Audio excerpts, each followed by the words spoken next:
merupakan ibadah.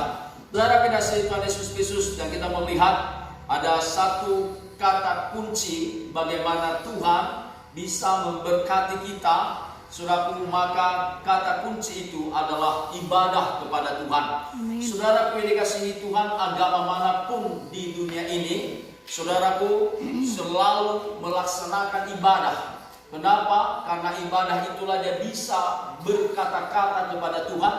Dengan ibadah itulah dia bisa mendengarkan arahan-arahan daripada yang sesembahannya. Dan kita, saudaraku, juga Tuhan memberikan satu keharusan bagi kita untuk ibadah. Katakan amin.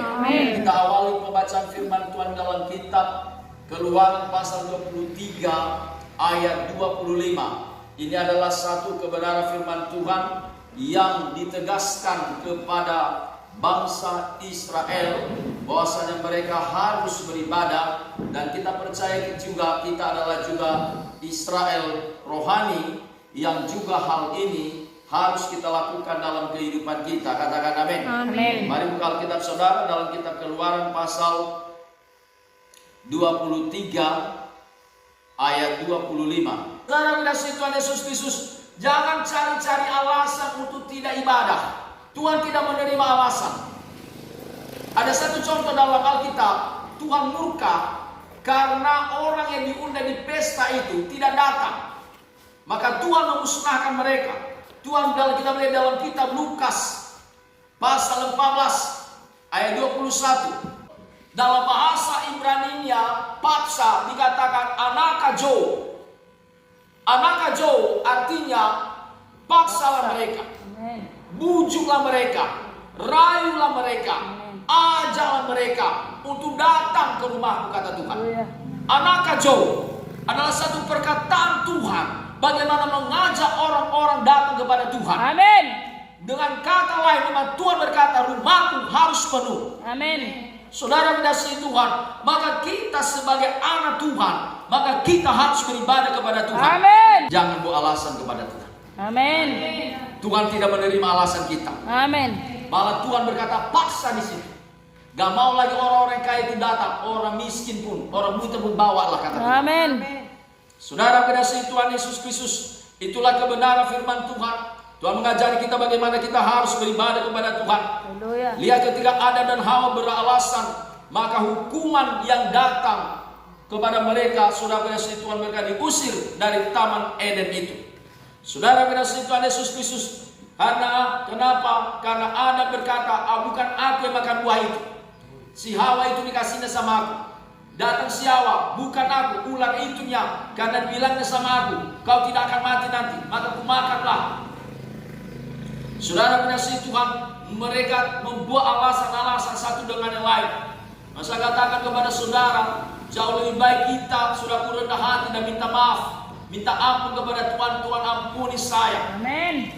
Saudara kasih Tuhan, maka apa hukuman kepada orang Adam dan Hawa pada saat itu dikatakan dalam kitab Kejadian pasal ketiga ayat 16. Ini adalah satu hukuman bagi mereka karena mereka membuat alasan-alasan untuk saudara tidak bisa mempertanggungjawabkan kesalahan mereka. Ayat 16 dan sampai 19 dikatakan, firman-Nya kepada perempuan itu, susah payahmu waktu. Haleluya. Saudara yang dikasihi Tuhan Yesus Kristus, lihat bagaimana Tuhan menciptakan langit dan bumi. Firman Tuhan berkata, jadilah terang, maka jadilah terang. Jadilah bumi, jadilah bumi. Begitulah Tuhan berkata, harus kau beribadah. Amin. Maka ibadah itu keharusan. Bukan kalau bisa. Bukan kalau ada waktu. Bukan. Ibadah itu keharusan. Bukan kalau ada waktu. Bukan kalau tidak ada kegiatan. Bukan. Itu ibadah bukan hal kesampingan, tapi keharusan. Pertanyaan saya, haruskah saudara makan tiap hari? Harus. Kalau begitu saudara kasih makan badan saudara harus, maka rohani saudara juga harus makan. Amin. Tiap hari melalui firman Tuhan, melalui doa, ibadah minggu datang kepada Tuhan. Amin. Haleluya. Ada lagi pernah saya katakan kepada saudara, kalau bertengkar suami istri boleh gantian. Hari Senin istri bertengkar, lalu giliran suami hari Selasa. Rabu istri lagi. Hari Kamis giliran suami. Hari Jumat giliran siapa? Giliran istri lagi. Hari Sabtu giliran suami. Hari Minggu giliran Pak Pendeta untuk marah-marah dilipat. Betul ya? Saudara kasih Tuhan, tapi tak perlu saudara marah-marah, tak perlu saudara bertengkar. Amin saudara. Amin. Dengarkan saja khotbah, pasti saudara diberkati Tuhan. Haleluya. Saudara kasih Tuhan, perkataan-perkataan Tuhan begitu berkuasa. Bagaimana dia menghardik langit, menghardik saudaraku angin badai, dia menghardik saudaraku gelombang-gelombang itu. Langsung berhenti itu gelombang, berhenti itu angin badai. Begitu juga lah perkataan Tuhan, bahwasanya Tuhan berkata harus kita beribadah, maka itu harus kita. Kita baca satu daya. Memang ibadah itu kalau disertai rasa cukup memberi keuntungan besar. Jadi ibadah itu kalau disertai rasa cukup memberi keuntungan besar. Kenapa dikatakan disertai dengan rasa cukup? Maksudnya apa adanya kita datang kepada Tuhan. Ada orang datang ibadah, sudah harus semua lengkap dulu. Harus ada sepatu baru, ada baju baru mau ke gereja. Kalau nggak ada itu nggak mau. Jadi pertengkaran. Saudara kasih Tuhan, tidak itu yang dilihat Tuhan. Ya Tuhan lihat hati kita untuk datang kepada Dia. Katakan amin. Makanya dalam firman Tuhan berkata, kalau itu disertai dengan rasa cukup memberi keuntungan besar. Sebesar apa keuntungnya kalau ibadah? Saudara kasih Tuhan, sebesar Tuhan itu sendiri. Sebesar apakah Tuhan itu? Sebesar saudara memandang Tuhan itu bagaimana dalam hidup saudara. Saya percaya kalau saudara mengutamakan Tuhan, saudara, maka Tuhan pun akan mengutamakan saudara. Amen. Jadi jangan buat alasan ada mertua di rumah makanya kita gereja. Alasan itu gak bisa diterima. Bawa mertua kita ke gereja. Amin. Haleluya. Haleluya. Bawa mertua ke gereja. Atau saudara siapapun tamu kita datang, bawa dia ke gereja. Ini kesempatan supaya dia lahir baru. Amin. Jangan buat alasan dan jangan saudara buat juga kegiatan di hari Minggu, di saat hari Minggu. Ada banyak orang Kristen saudara membuat kegiatannya pada hari Minggu supaya jangan ibadah. Amin. Ada banyak orang berjalan di hari Minggu, berjalan jauh di hari Minggu, lalu gak bisa ibadah. Alasan karena mau pulang kampung, lalu tak ibadah. Jangan pulang kampung kalau hari Minggu atau Minggu sore baru berangkat. Amin. Gak bisa diterima Tuhan alasan kita, karena Tuhan mau memberkati kita. Dan Tuhan berkata, itu adalah keuntungan besar. Amin. Haleluya. Saudara yang dikasih Tuhan Yesus Kristus, lihat bagaimana Tuhan menciptakan langit dan taman Eden. Maka Tuhan berkata, saudaraku, gara-gara kau mendengarkan suara perempuan itu, maka semadurilah yang kau hasilkan. Jadi hasilkan bumi atasmu. Maka yang kau makan, yang mencari makanmu adalah dengan susah payah. Lalu berkata kepada perempuan itu, kau melahirkanku dengan susah payah. Lalu apalagi hukuman kepada ular yang berkata, dengan berjalan engkau dengan perutmu. Saudara kasih Tuhan Yesus Kristus, itu hukuman daripada mereka melanggar daripada apa yang diperintahkan kepada mereka. Maka Bapak yang dikasih Tuhan Yesus Kristus, maka kalau sudah Tuhan perkatakan hal-hal yang baik bagi kita, mari kita kerjakan. Katakan amin. Amin. Haleluya. Alkitab menerangkan kepada kita bahwa kita harus beribadah kepada Tuhan Allah kita. Ketika Tuhan berfirman, maka sesungguhnya perkataannya itu adalah suatu keharusan. Tidak bisa ditawar. Firman Tuhan bukanlah suatu alternatif yang baik. Firman Tuhan bukanlah suatu pilihan berganda. Ya suatu renungan atau pertimbangan, tidak. Tapi suatu saran atau yang agung, tidak. Tetapi ya dan tidak, itulah firman Tuhan. Amin. Amin. Amin. Saudara kasih Tuhan Yesus Kristus, firman Tuhan tidak pernah gagal. Amin. Apa yang disampaikan pasti dia akan kerjakan sesuai dengan kehendak Tuhan. Amin. Amin saudara. Amin. Haleluya. Haleluya. Maka ibadah itu membawa keuntungan yang besar. bagi orang yang melakukannya.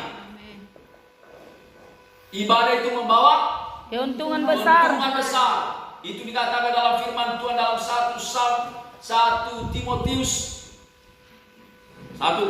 pasal yang ke-6 ayat yang ke-6. Buka Alkitab saudara biar kita baca, supaya kita mengerti bahwasanya ibadah itu bukan sekedar, saudaraku, sebagai orang Kristen, tetapi memang benar-benar ada berkat yang Tuhan janjikan. Oh jamaah, Amin. saudara kasih Tuhan, kita harus ibadah. Amin. Ya, jadi kalau Tuhan tadi berkata dalam kitab Perjanjian Lama harus, kalau dalam Perjanjian Baru berkata jangan menjauhkan diri. Saudara kasih Tuhan, ada banyak orang membawa alasan, aku gak mau ke gereja. Melihat mukanya itu jijik kali pun aku, cerewet kali pun ya, digosipinya saya. Saudaraku, saudara bukan ibadah sama dia. Saudara ibadah saudara kepada Tuhan. Amin. Haleluya. Haleluya. Jangan karena orang lalu saudara akan datang ibadah. Nanti saudara berdiri di hadapan Tuhan dan di hadapan malaikat Tuhan lalu ditanya, kenapa selama ini kau gak gereja? Apakah saudara bisa berkata karena si mama si Butet itulah aku tak gereja Tuhan? Mana ada bisa alasan seperti itu? Saudara kasih Tuhan, kita pertanggungjawabkan Amin. hidup kita dengan sendirinya di hadapan Tuhan. Amin.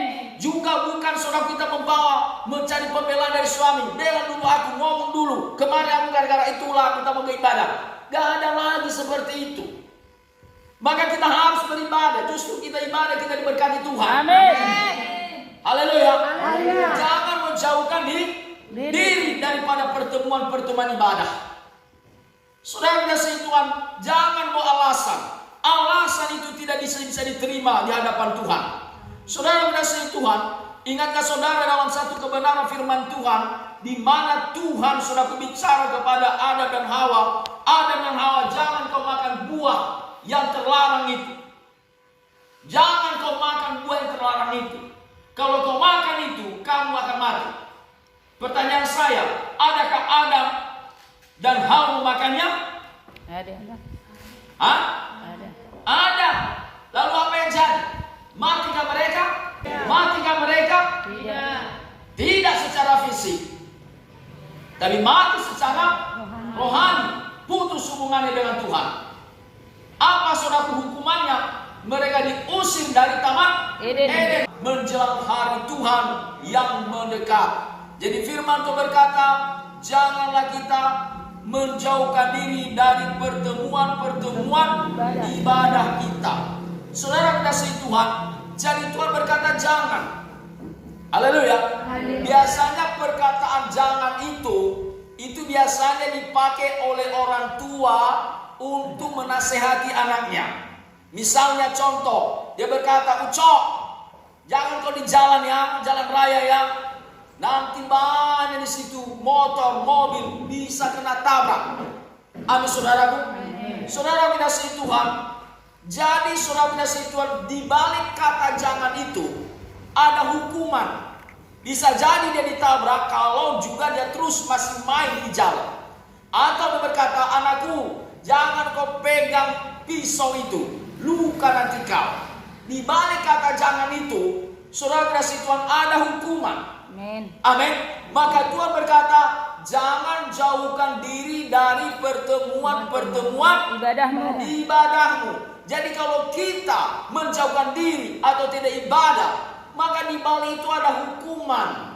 Bisa jadi, saudara kasih Tuhan, kita tidak diberkati. Bisa jadi kita mengalami sakit penyakit. Amin. Amin. Maka pastikan saudara tiap-tiap minggu datang kepada Tuhan. Saudara kasih Tuhan, kita harus ibadah. Amin. Ya. Jadi kalau Tuhan tadi berkata dalam kitab Perjanjian Lama harus kita dan menjauhkan penyakit dari tengah-tengahmu. Haleluya. Haleluya. Haleluya. Amin. Saudara kasih Tuhan, kalau saya katakan sehat, katakan ibadah. Semua kita sehat. Ibadah. Ya. Kalau kita ibadah, saya percaya kita semuanya sehat. Amin. Amin. Haleluya. Saudara mengasihi Tuhan Yesus Kristus, karena itulah yang Tuhan kehendaki daripada kehidupan kita. Amin. Kiranya semuanya kita diberkati oleh Tuhan. Di dalam kitab Ulangan juga pasal 6 ayat 13 juga perkataan Tuhan yang sama. Kalau tadi kita melihat di dalam Keluaran, sekarang kita melihat di dalam kitab Ulangan pasal yang ke-6 ayat yang ke-13. Kita baca 1, 2 ya. Engkau harus takut akan Tuhan Allahmu. Kepada Dia haruslah engkau beribadah, dan demi namanya haruslah engkau bersumpah. Saudara mengasihi Tuhan, jadi di sini dikatakan kepada Dialah haruslah engkau beribadah demi namanya. Saudara mengasihi Tuhan, jadi ada kata harus. Amin. Amin.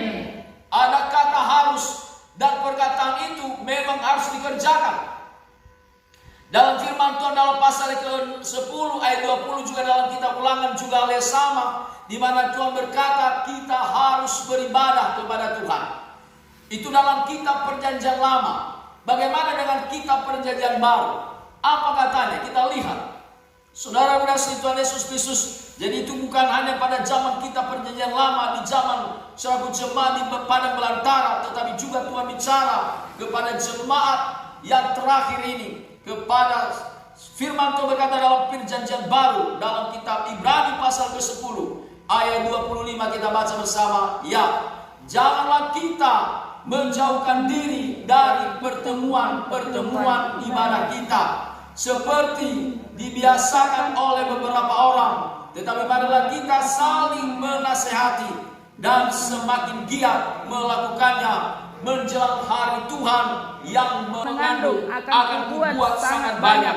Dengan kesakitan engkau akan melahirkan anakmu, namun engkau akan dilahirkan kepada suamimu dan dia akan berkuasa atasmu. Saudara kasih Tuhan, ibu-ibu yang pernah melahirkan pasti dia tahu bagaimana sakitnya, susah payahnya untuk melahirkan. Amin. Dan itu hukuman kepada Hawa disebabkan karena dia tidak melakukan apa yang diperintahkan Tuhan. Yang ke-17, lalu firman-Nya kepada manusia itu, karena engkau mendengarkan perkataan istrimu dan memakan dari buah pohon yang telah kuperintahkan kepadamu, jangan makan daripadanya, maka terkutuklah tangan engkau.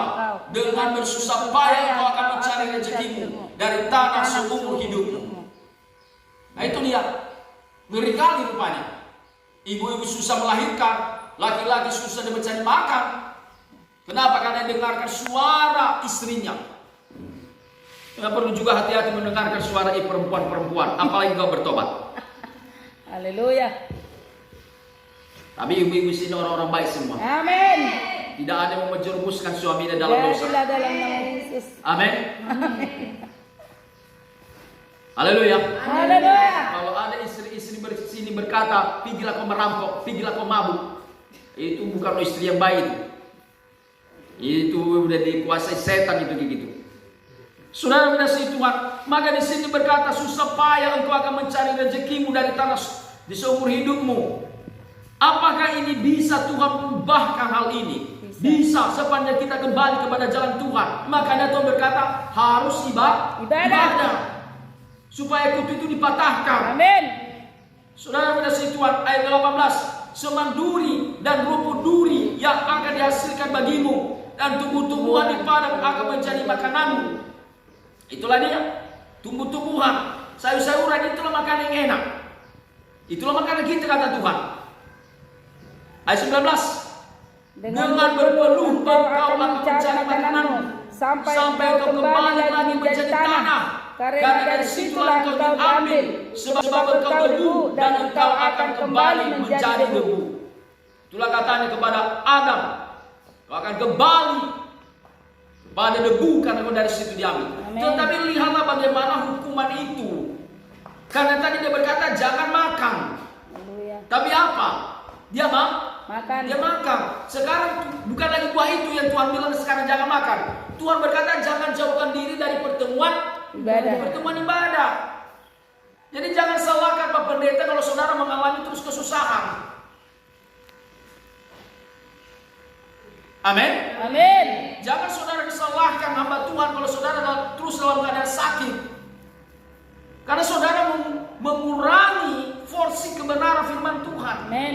Dan Tuhan tidak mau. Makanya Tuhan berkata, saya jelaskan kepada saudara tentang kata jangan tadi. Saya bilang pada umumnya jemaat-jemaat Tuhan Gereja Kemenangan Iman Indonesia biasanya antusias kalau namanya ibadah. Apa antusias bahasa? Saudaraku yang dengan kata lain semangat, bergairah. Amin. Sukacita kalau bilang hari Minggu, oh semua semangat ibadah. Amin. Saudaraku yang tidak datang dijemput, apa alasannya? Ayo, ku jemput lu datanglah. Lihat kami saudaraku, kalau ada jemaat yang tidak punya kendaraan, kami jemput. Kami berikan contoh teladan kepada saudara supaya saudara lakukan itu. Antusiaslah untuk ibadah. Jangan kurangi hari-hari ibadah saudara. Nah, saya katakan kepada saudara dalam setahun hari Minggu ada 52 kali. 52 kali dalam setahun. Mari, jangan absen. Datang kepada Tuhan. Amin. Saya nggak pernah absen sejak berdiri gereja ini di sini. Nggak pernah saya katakan atau saya telepon sama jemaat, Bu, tolong dulu ya Pak, tolong dulu. Aku nggak bisa. Keretaku